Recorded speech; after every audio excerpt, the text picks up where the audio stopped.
As of now, we have recovered 40 shells, empty shells, at the crime scene. The firearms used were a 9mm Glock and a caliber 38 arms core.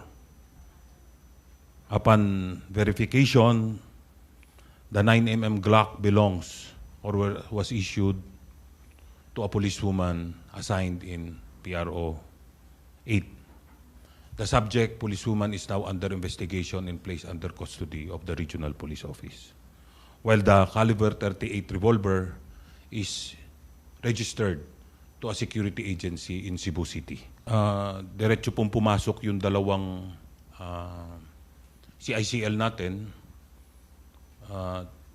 without saying anything, basta na lang po nagpaputok, nandun pa lang raw sa bintana ay nagpapaputok na sila. Doon lang sa may-ari ng baril, as you said, pamangkin yung isang suspect ng isang pulis.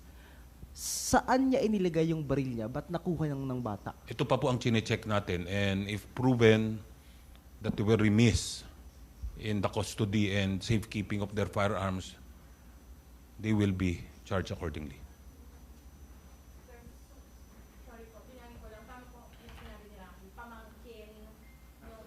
That's the initial information that we received. Sir, dalawa yung suspect, isang 40, isang 50. Yes. Alin po doon ang pamangkin po ng police? The 14-year-old, yun po ang pamangkin.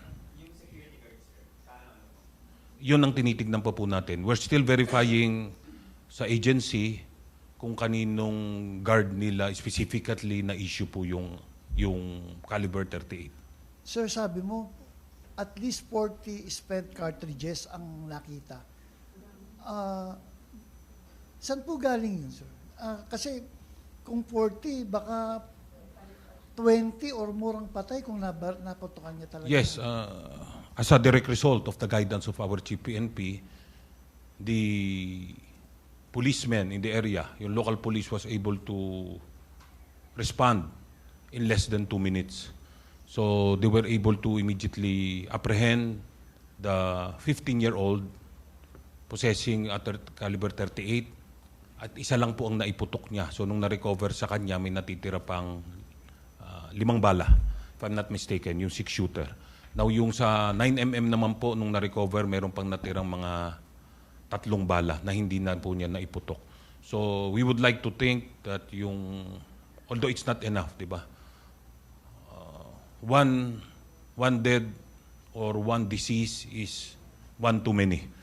But we would like to think that with the quick response of our police, marami po tayong na-save pa dito.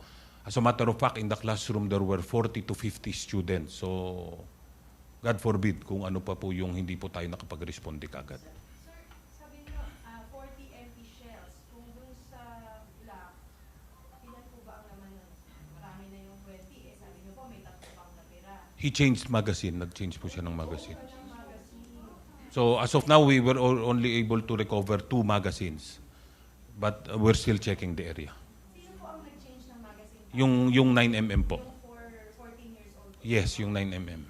Pero yung unang magazine po, naubos niya yun. Most probably po, most probably. Yung negligence on the part of the policewoman kasi paano nakuha nung pamangkin niya yun? So ano po, pag hindi niya karating kaso?